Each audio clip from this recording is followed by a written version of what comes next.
Nahihirapan ka ba sa pagnanasa at pagkagumon? Narito ang mabuting balita, may pag-asa. Hindi mo kailangang pahintulutan ang mga pakikibaka na ito na madaig ka. May mga paraan para mabawi ang kontrol. Matagal ka man na nakikipaglaban o nagsisimula pa lang na mapansin ang mga palatandaan, hindi pa huli ang lahat upang makahanap ng solusyon at gumawa ng pagbabago. Hindi ka hinahatulan ng Diyos, sa halip, ninanais niya ang iyong pagpapalaya. Huwag palampasin ang pagkakataong bigyan ang iyong sarili ng mga tool para sa iyong kalayaan, kaya manood hanggang sa huli at mag-subscribe para sa higit pang nakakapagpapaliwanag na nilalaman. Ang isang karaniwang hadlang sa pagdaig sa pagnanasa at pagkagumon ay ang pagkakasala sa sarili at ang takot sa maaaring sabihin ng iba. Ang takot na ito ay maaaring humantong sa katahimikan at paghihiwalay. Ngunit alam mo ba na ang pagpapanatiling nakatago sa iyong mga pakikibaka sa dilim ay nagpapahirap sa kanila na harapin? Laging tandaan na ang katahimikan ay maaaring nakamamatay. Kapag humingi ka ng tulong, inilalantad mo ang iyong mga pakikibaka sa liwanag na siyang susi. Bagamat natural na matakot sa paghatol mula sa iba, mahalagang huwag hayaan ang takot na yon na pigilan ka sa pagkuha ng tulong na kailangan mo. Ang mga tao ay palaging magsasalita, kabalintunaan, ang mga pumupuna sa iyo ay maaaring nahaharap sa mga katulad na pakikibaka. Kunin, halimbawa, ang kwento ng babaeng nahuli sa pangangalo niya. Sa kabila ng paratang sa kanya ng kasalanan, ang mga tumutulig sa kanya ay hindi walang kasalanan sa kanilang sarili. Dapat itong ipakita sa iyo na huwag masyadong mag-alala tungkol sa mga opinyon ng iba. Sa halip, humingi ng tulong sa mga taong tunay na makakasuporta at makakagabay sa iyo. Mahalagang maging matalino tungkol sa kung kanino ka magbubukas, hindi kailangang malaman ng lahat ang tungkol sa iyong mga paghihirap. Gayunpaman, ang pagbubukas sa mga maaaring mag-alok ng tulong at suporta ay isang makapangyarihang hakbang pasulong. Higit sa lahat, magtiwala ka muna kay Jesus. Siya ang tunay na pinagmumulan ng tulong at pagpapalaya mula sa pagnanasa at pagkagumon. Bagamat maaaring magbigay ng payo ang iba, may kapangyarihan siyang palayain ka ng totoo. Sa Juan 8:36, ipinahayag ni Jesus, kaya't kung palayain kayo ng anak, tunay na magiging malaya kayo. Ang mga salitang ito ay umaalingaw sa isang malalim na katotohanan, si Jesus ay dumating hindi para sa mga makasarili, kundi para sa mga taong kinikilala ang kanilang pangangailangan para sa kanyang nagliligtas na biyaya. Kung masusumpungan mo ang iyong sarili sa lugar na ito ng pangangailangan, maging unang tumakbo sa kanya, dumating siya para lamang sa iyo. Ang parehong kapangyarihan ng muling pagkabuhay na nagbangon kay Kristo mula sa libingan ay magagamit upang palayain ka mula sa kasalanan at kamatayan. Ang buhay kay Jesus ay nag-aalok ng tunay na kalayaan, hindi ito lisensya sa kasalanan kundi kalayaan mula sa kapangyarihan nito. Nangangahulugan ito na binibigyan ka nito ng kontrol sa iyong mga makasariling pagnanasa. Ang buhay na iniaalay ni Jesus ay isang ganap na tagumpay laban sa kasalanan. Sa Kanya, makikita mo ang lahat ng kailangan mo. Kasama ni Jesus, angkinin mo ang solusyon sa bawat pakikibaka. Ngayon, sumisid tayo sa 5 praktikal na hakbang upang madaig ang pagnanasa at pagkagumon. Numero 1. Kilalanin ang problema. Ang unang mahalagang hakbang sa pagtagumpayan ng pagnanasa at pagkagumon ay ang pagkilala na ikaw ay nasa isang bitag. Tanggapin na kailangan mo ng tulong, lalo na sa mga unang yugto kung saan ang mga palatandaan ay maaaring banayad at madaling makaligtaan. Ang pag-unawa sa mga unang senyales na ito ay mahalaga dahil mabilis itong lumaki kung hindi mo ito matutugunan. Ang pagiging tapat sa iyong sarili at pagkilala na kailangan mo ng tulong ay napakahalaga. Walang ibang makakagawa nito para sa iyo, kailangan mong gawin ito sa iyong sarili. Ito ay maaaring maging mahirap, ngunit ito ay isang mahalagang hakbang patungo sa pagpapagaling. Tandaan, hindi ka nag-iisa sa pakikibaka, may pag-asa na gumaling. Kapag ginawa mo ang unang hakbang na ito at humingi ng tulong, nasa landas ka na ng kagalingan at kalayaan. Kung nakikita mo ang iyong sarili na patuloy na abala sa mga pag-isip ng kasiyahan sa iyong mga pagnanasa, dapat kang magsalita. Huwag palampasin ang mga kaisipang ito, maaari nilang ilagay sa panganib ang iyong kaligtasan at kawalang hanggan kasama ni Kristo. Nagsalita si Jesus tungkol sa koneksyon sa pagitan ng mga pag-isip at mga aksyon, na binibigyang diin na ang pagnanasa ay nagsisimula sa puso. Itinuro niya na kahit ang pagtingin sa isang tao na may mahalay na intensyon ay kapareho ng pangangalo niya. Tinitingnan ng Diyos ang iyong puso at alam ang kapangyarihan nito sa iyong mga kilos. Bawat masamang kilos ay nagsisimula sa isang pag-isip. Kapag naunawaan mo ang prinsipyong ito, magiging mas intensyonal mo ang iyong mga iniisip. Ang pagkabigong kontrolin ang masasamang pagnanasa ay maaaring humantong sa isang pattern ng pag-ugali na nagiging isang ugali at, sa huli, isang pagkagumon. Upang lumayo sa pattern na ito, layunin para sa kadalisayan sa iyong mga iniisip at puso. Mag-ingat sa mga iniisip mo at subukang iayon ang mga ito sa kung ano ang tama. Manalangin at sikaping manatiling dalisay, lumalaban sa mga tuksong humahantong sa pagnanasa at adiksyon.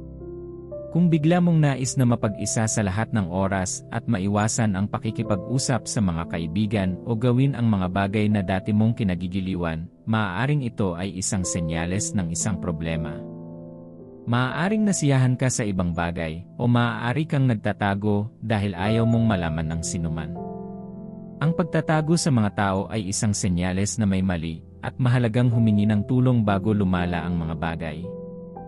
Kung nalaman mong hindi mo makontrol ang iyong paggastos at patuloy na nararamdaman ang pagnanasa na bumili ng mga bagay upang matugunan ang iyong mga pagnanasa, maaari kang humarap sa pagkagumon.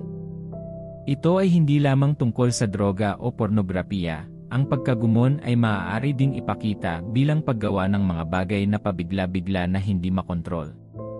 Kapag nagsimulang kontrolin ka ng iyong mga aksyon at hindi mo madisiplina ang iyong sarili na labanan ang ilang bagay, nasa landas ka na ng pagkagumon. Ipagpalagay na ikaw ay nasa isang punto kung saan napagtanto mo na ang iyong ginagawa ay mali at nakakaramdam ng pagkakasala sa sarili, ngunit hindi mo mapigilan. Pagkatapos ay kailangan mong magsalita ng madalian. Matapos matukoy ang mga palatandaan at mapagtanto na kailangan mo ng tulong, gawin ang susunod na hakbang. Bilang 2. Tumakbo sa Diyos, hindi palayo sa Kanya. Ang Diyos ay banal, at ang Kanyang mga mata ay hindi maaaring makakita ng kasamaan. Gayunpaman, ang Kanyang mga bisig ay laging bukas sa mga handang tumulong sa pamamagitan ni Jesucristo. Si Jesus ang tagapamagitan sa iyo at sa Diyos, ibig sabihin, siya ay nakatayo sa puwang para sa iyo. Dahil sa dugo ni Jesus sa krus, maaari kang lumapit ng buong tapang sa Diyos na nangangailangan. Sinasabi sa Hebreo 4:15-16 na, sapagkat tayo'y walang mataas na saserdote na hindi makadama ng ating mga kahinaan, ngunit mayroon tayong isa na tinukso sa lahat ng paraan, gaya natin, ngunit hindi siya nagkasala. Kung gayon, lumapit tayo sa trono ng biyaya ng Diyos nang may pagtitiwala upang tayo ay makatanggap ng awa at makasumpong ng biyaya na tutulong sa atin sa oras ng ating pangangailangan. Ipinapakita ng kasulatang ito na nauunawaan ni Jesus ang iyong pakikibaka. Siya ay natukso rin, kaya alam niya kung ano ang ibig sabihin ng maging nasa isang masikip na sulok. Siya ay walang kasalanan, ginagawa siyang karapat-dapat na tumayo sa harap ng Diyos para sa iyo. Dahil dito, maaari kang lumapit sa trono ng biyaya ng may katapangan. Ang pagtitiwala na ito ay wala sa iyo kundi kay Jesus. Susubukan ka ng dyablo na bitag ka sa pagkakasala at kahihiyan, na magpapadama sa iyo na hindi ka karapat-dapat sa pagmamahal at pagpapatawad ng Diyos.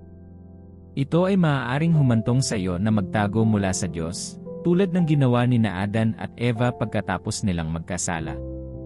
Gayunpaman, laging hinahanap ka ng Diyos, handang mag-alok ng kapatawaran at pagpapanumbalik. Sa kabila ng iyong mga pagkakamali at pagkukulang, inaanyayahan ka ng Diyos na lumapit para sa tulong at pagpapagaling. Maaari mong isipin na ikaw ay nahulog ng napakalayo o masyadong marumi para linisin ng Diyos, ngunit hindi ito totoo. Kahit na sa tingin mo ay ilang beses mo nang nabigo ang Diyos, ayos lang, itigil ang laro ng pagkakasala at lumapit sa Kanya tulad mo. Ang pag-ibig ng Diyos ay walang hangganan, at ang kanyang biyaya ay mas dakila kaysa anumang kasalanan. Sa halip na tumakas sa Diyos sa kahihiyan, dapat kang tumakbo patungo sa Kanya sa oras ng iyong pangangailangan. Siya ay naghihintay na may bukas na mga bisig, handang iangat ka sa iyong mga pakikibaka at palayain ka. Hindi mo kailangang malunod sa iyong pagkakasala at kahihiyan. Nag-aalok ang Diyos ng daan palabas sa pamamagitan ng Kanyang anak, si Jesucristo. Hindi lamang pinatawad ng Diyos ang iyong mga kasalanan, kundi pinalalakas ka rin ng Diyos upang malampasan ang iyong mga pakikibaka. Kapag tinukso o dinaig ka ng iyong kahinaan, alalahanin ang iyong pagkakakilanlan kay Kristo. Tandaan na mayroon kang kapangyarihan sa pamamagitan niya na makabangon sa iyong mga pakikibaka. Kapag umasa ka sa Kanyang lakas at humingi ng Kanyang patnubay, maaari mong labanan ang tukso at mamuhay ng matagumpay. Napakahalaga na patuloy na pagtibayin ang iyong pagkakakilanlan kay Kristo. Mahahanap mo ang iyong pagkakakilanlan sa salita ng Diyos, hindi sa iyong mga kalagayan o mga nakaraang karanasan. Kapag sinabi mo ang salita ng Diyos sa iyong buhay, pinatitibay mo ang katotohanan ng kung sino ka kay Kristo at iniayon ang iyong mga iniisip sa Kanyang mga pangako. Sinasabi ng Biblia na ang pananampalataya ay dumarating kapag naririnig mo ang salita ng Diyos. Sa makatuwid, habang ipinapahayag mo ang salita ng Diyos sa iyong buhay, lumalago ang iyong pananampalataya, at higit kang nakaugat sa iyong pagkakakilanlan bilang anak ng Diyos. Ang pagpapatibay na ito ay nagpapalakas sa iyo upang madaig ang pagnanasa at pagkagumon na nagpapaalala sa iyo na mahal ka ng Diyos. Ngayon na handa ka nang isuko ang lahat sa Diyos, pansinin ang susunod na hakbang. Numero ng 3. Iwasan ang mga trigger. Iwasan ang anumang bagay na nagpapaalala sa iyong mga kahinaan.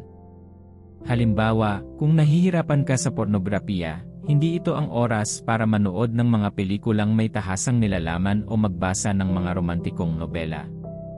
Sa halip, oras na para magtakda ng mga hangganan sa paligid ng iyong mga kahinaan. Oras na para i-unfollow ang mga kaibigan na patuloy na nag-upload ng mga larawan na nagpapalitaw sa iyo. Kilalanin ang iyong mga pakikibaka at iwasan ang anumang bagay na maaaring iligaw ka. Pagdating sa pagnanasa, mag-ingat sa iyong mga pagnanasa. Okay lang na magkaroon ng ilang bagay na maaaring makaakit ng iyong mata at makaakit sa iyo. Ngunit kung hindi ka mag-ingat, maaari silang humantong sa hindi makontrol na mga pagnanasa. Halimbawa, kung masiyahan ka sa pagkain, maaaring nasa panganib kang maging gumon at magkaroon ng katakawan. Katulad nito, kung ikaw ay may pagmamahal sa material na mga bagay, maaari kang maging gumon at malugi dahil sa hindi makontrol na paggasta. Ipinaliliwanag ng Santiago 1:14 negatibo 15 ang prosesong ito. Ngunit ang bawat tao ay tinutukso kapag sila ay hinihila ng kanilang sariling masamang pagnanasa at naakit. Kung magkagayon, pagkatapos na maglihi ang pagnanasa, ito ay manganganak ng kasalanan, at ang kasalanan, kapag ito ay malaki na, ay nagsilang ng kamatayan. Ang pagnanasa at pagkagumon ay nagsisimula sa isang pagnanais, kung kaya't ang pagbibigay pansin sa kung ano ang umaakit sa iyo at pagdidisiplina sa iyong sarili ay mahalaga. Sa sandaling makilala mo sila, matutong kontrolin ang iyong sarili sa paligid nila. Si Samson ay may kahinaan para sa mga babae, lalo na sa mga babaeng Filisteo, na isang mahalagang kadahilanan sa kanyang pagbagsak. Sa kabila ng utos ng Diyos sa mga Israelita na huwag magpakasal sa mga paganong bansa, hindi pinansin ni Samson ang babalang ito, at itinuloy ang pakikipag-ugnayan sa mga babae mula sa mga pinagmulang ito. Sa halip na kilalanin at tugunan ang kanyang kahinaan, hindi pinansin ni Samson ang mga palatandaan ng babala. Ang kawalan ng kamalayan sa sarili at ang pagkabigo na seryosohin ang kanyang kahinaan ay humantong sa malubhang kahihinatnan. Kapag nakikitungo sa iyong mga hangarin, naugnay man sa iyong nakikita, hinahangad o tinatamasa, mahalagang maging mapagbantay at maagap. Kilalanin ang iyong mga kahinaan at gumawa ng mapagpasyang aksyon upang maiwasan ang mga sitwasyon kung saan maaaring magkaroon ng tukso. Gaya ng payo ng Biblia, isang katalinuhan na tumakas sa bawat anyo ng kasamaan. Tandaan kung ano ang humantong sa iyo sa ugali na iyon. Naimpluwensyahan ba ito ng mga kaibigan, iyong social circle, o isang partikular na website. Matapat na suriin ang mga nag-trigger na ito at iwasan ang mga ito. Kung ang ilang mga kaibigan o mga sitwasyong panlipunan ay nagbibigay daan sa iyong ugali, isaalang-alang ang paglayo sa iyong sarili mula sa mga impluwensyang iyon. Katulad nito, kung ang ilang mga website o online na platform ay nag-trigger, limitahan ang iyong pagkakalantad sa kanila. Kapag natukoy at iniiwasan mo ang mga nag-trigger na ito, lumikha ka ng isang mas malusob na kapaligiran na sumusuporta sa iyong mga pagsisikap na huminto sa mga negatibong gawi. Numero 4. Huwag maging idle, palitan ang mga gawi na iyan ng mga malusob. Kapag nakikipagpunyagi ka sa mga negatibong gawi, mahalaga na palitan ang mga ito ng malusob. Sa halip na maging walang ginagawa, tumuon sa pagbuo ng mas mabuting gawi tulad ng panalangin, pag-aaral ng Biblia, pagmumuni-muni, at pag-aayuno. Galatia 5:16 na minuto, kaya't sinasabi ko, lumakad kayo ayon sa Espiritu, at hindi niyo pagbibigyan ang mga nasa ng laman. Kapag nagsasagawa ka ng mga aktibidad na tumutulong sa iyong lumakad sa Espiritu, pinahihina mo ang mga pagnanasa ng laman. Ang Espiritu at ang laman ay palaging nagkakasalungatan, ngunit ang pagpapalakas ng iyong Espiritu sa pamamagitan ng mga espiritual na gawain ay makatutulong sa iyo na labanan ang tukso. Gayon din, ang pisikal na ehersisyo at pagmumuni-muni ay makakatulong na ituon ang iyong isip sa mga positibong bagay at maiwasan ang katamaran na maaaring humantong sa mga negatibong pag-ugali. Tandaan na ang katamaran ni David ay humantong sa kanyang pakikipag-ugnayan kay Bathsheba. Sa makatuwid, iwasan ang manatiling walang ginagawa at sa halip ay gumawa ng mga produktibong aktibidad. Makakatulong ito sa iyo na maiwasan ang pagkahulog sa tukso. Numero 5. Magkaroon ng istruktura ng pananagutan. Habang ipinapatupad mo ang mga estratehiyang ito, mahalagang magkaroon ng support system na makakatulong sa iyong sukatin ang iyong paglaki. Ito ay maaaring isang grupo ng mga Kristiyanong kaibigan na maaaring manalangin kasama mo, magbigay ng lakas ng loob, at managot sa iyo. Maaari nilang suriin ang iyong pag-unlad at suportahan ka kapag nahaharap ka sa mga hamon. Bilang kahalili, maaari kang sumali sa isang grupo ng suporta o humingi ng gabay mula sa isang tagapagturo. Ang susi ay upang matiyak na hindi ka nag-iisa sa iyong paglalakbay patungo sa kalayaan mula sa iyong mga pakikibaka. Maaaring hindi laging maayos ang landas patungo sa kalayaan, lalo na depende sa lalim ng iyong ugali. Gayunpaman, ang pagkakaroon ng mga taong sumusuporta sa iyong paligid ay maaaring magpalakas at mapabilis ang iyong pag-unlad. Maaari silang mag-alok ng iba't ibang pananaw, magbahagi ng mga karanasan, at hikayatin kang manatiling nakatuon sa iyong mga layunin. Bilang karagdagan sa mga hakbang na ito, maging handa na tanggihan ang iyong sarili ng ilang mga pagnanasa. Turuan ang iyong katawan na huwag palaging makuha ang nais nito. Ang pag-aayuno, halimbawa, ay maaaring maging isang mahalagang kasanayan para dito. Bukod sa espiritual na mga benepisyo nito, ang pag-aayuno ay nagtuturo sa iyong katawan na maaari itong mawalan ng pagkain kahit nagutom. Ang pagsasanay na ito ay nakakatulong upang pigilan at disiplinahin ang iyong katawan. Hindi mo dapat pagbigyan ang bawat pagnanasa ng iyong katawan. Hindi mo kailangang bilhin ang bawat piraso ng damit na gusto mo, minsan, sadyang bawiin ang iyong laman para makontrol ito. Ang pagsasanay na ito sa pagtanggi sa sarili ay makapagpapalakas ng iyong determinasyon at makatutulong sa iyong labanan ang mga tukso ng pagnanasa at pagkagumon. Gayon din, mahalagang ipagdiwang ang iyong pag-unlad, gaano man kaliit. Kilalanin ang iyong mga pagsisikap at ang mga hakbang na iyong ginawa tungo sa pagbabago. Huwag masyadong maging mahirap sa iyong sarili kung nakakaranas ka ng mga paghihirap. Tandaan na kasama mo ang Diyos at tutulungan ka niya sa paglalakbay na ito. Pag-isipang humingi ng tulong sa mga profesional na may karanasan sa paghawak ng mga kaso tulad ng sayo. Maaari silang magbigay ng patnubay, suporta, at mga diskarte na naaayon sa iyong mga pangangailangan. Maging matiyaga sa iyong sarili at sa proseso, ang pasensya ay susi sa iyong paglalakbay tungo sa kabuuang kalayaan. Minsan, sa kabila ng iyong pinakamahusay na pagsisikap, maaaring hindi bumuti kaagad ang mga bagay. Ito ay isang kasinungalingan na gustong paniwalaan ng dyablo. Patuloy na magtiyaga, manatiling nakatuon sa iyong mga layunin, at magtiwala na darating ang pagbabago.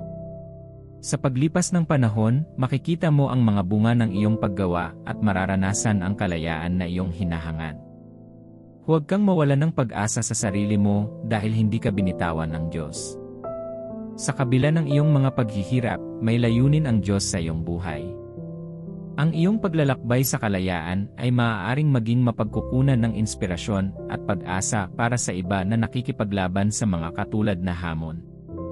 Bilang isang Kristiyano, ang pagtagumpayan ng mga personal na pakikibaka ay nagpapahintulot sa iyo na tulungan ang iba na makahanap ng kalayaan. Sa halip na makita ang iyong sarili bilang isang kabiguan, isaalang-alang ang iyong pakikibaka bilang bahagi ng iyong paglalakbay patungo sa pagtupad sa plano ng Diyos para sa iyong buhay. Maaaring gamitin ng Diyos ang iyong mga karanasan, maging ang iyong mga pakikibaka, para sa Kanyang kaluwalhatian. Kaya imbes na hayaan mong ikahiya mo ang nakaraan mo, gamitin mo ito para magbigay ng pag-asa at kagalingan sa iba na nahihirapan din. Ang iyong kwento ay maaaring maging isang malakas na patotoo ng biyaya at pagtubos ng Diyos, na nagbibigay inspirasyon sa iba na humanap ng kalayaan at pagpapagaling sa kanilang sariling buhay. Maingat na isaalang-alang ang lahat ng mga hakbang na ito, at panoorin ang iyong buhay na nakakaranas ng magandang pagbabago mula sa pagkaalipin tungo sa kalayaan. Manalangin tayo. Mahal na Ama sa langit, salamat sa iyong awa at mapagmahal na kabaitan sa buong buhay ko. Lumapit ako sa iyo ngayon, kinikilala ang aking mga pakikibaka sa pagnanasa at pagkagumon. Pinahintulutan ko ang mga kasalanang ito na kainin ako at hadlangan ang aking paglago sa iyong pag-ibig. Ako ay buong kababaang loob na humihingi ng iyong kapatawaran at ng lakas upang madaig ang mga tuksong ito. Panginoon, tulungan mo akong kilalanin ang aking mga paghihirap at magkaroon ng lakas ng loob na humingi ng tulong. Bigyan mo ako ng karunungan na maunawaan na ang mga laban na ito ay hindi nag-iisa at kailangan ko ang iyong patnubay at suporta upang makawala sa kanilang pagkakahawak. Nananalangin ako para sa pag-unawa, Panginoon, upang malaman kung kanino ako mapagkakatiwalaan at lalapitan para sa tulong. Ipakita mo sa akin ang mga taong susuporta at gagabay sa akin sa aking paglalakbay tungo sa kalayaan. Humihingi ako ng lakas ng loob na magbukas sa mga individual na ito, batid na sa paggawa nito, gumagawa ako ng hakbang tungo sa kagalingan at kabuuan. Nag-aalok ka ng tunay na kalayaan, Jesus. Tulungan mo akong kontrolin ang aking mga makasariling hangarin at ihanay ang aking puso sa iyong kalooban. Naniniwala ako sa kapangyarihan ng iyong muling pagkabuhay at humihingi ng iyong proteksyon mula sa mga kasinungalingan ng kaaway na naglalayong panatilihin akong makulong sa pagkakasala at kahihiyan. Ipaalala sa akin na ikaw ay laging naghihintay ng bukas ang mga kamay, handang mag-alok ng kapatawaran at pagpapanumbalik. Naway tumakbo ako sa iyo sa oras ng aking pangangailangan, makahanap ng kaaliwan at lakas sa iyong hindi natitinag na pag-ibig. Humihingi ako ng biyaya upang maiwasan ang mga pag-trigger at mga sitwasyong naliligaw sa akin. Tulungan akong makilala ang aking mga kahinaan at gumawa ng mapagpasyang aksyon upang maprotektahan ang aking sarili mula sa tukso. Naway makatagpo ako ng kaaliwan sa iyong salita, na pinagtitibay ang aking pagkakakilanlan kay Kristo at lumalago sa pananampalataya sa pamamagitan ng iyong mga pangako.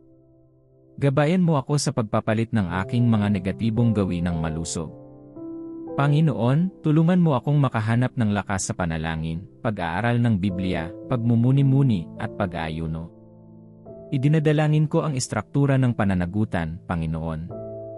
Palibutan ako ng mga kaibigang sumusuporta, tagapayo, o grupo ng suporta na maaaring magbigay ng panghihikayat, patnubay, at panalangin. Sa mga sandali ng pakikibaka, Panginoon, ipaalala mo sa akin na hindi ka sumuko sa akin. Tulungan akong magtiyaga, manatiling nakatuon sa aking mga layunin, at magtiwala na darating ang pagbabago. Humihingi ako ng pasensya sa aking paglalakbay tungo sa ganap na kalayaan. Sa wakas, Panginoon, nananalangin ako para sa lakas ng loob na gawing mapagkukunan ng pag-asa at inspirasyon ang aking mga pakikibaka para sa iba. Naway ang aking mga karanasan ay maging isang makapangyarihang patotoo ng iyong biyaya at pagtubos na naghihikayat sa iba na humanap ng kalayaan at pagpapagaling sa kanilang buhay. Sa banal at makapangyarihang pangalan ni Jesus, dalangin ko. Amen. Huwag kalimutang mag-subscribe sa aming channel kung hindi mo pa nagagawa. I-like ang video para makakuha ng higit pang mga notification na magpapaunlad sa iyong buhay at makalakad kasama ng Diyos.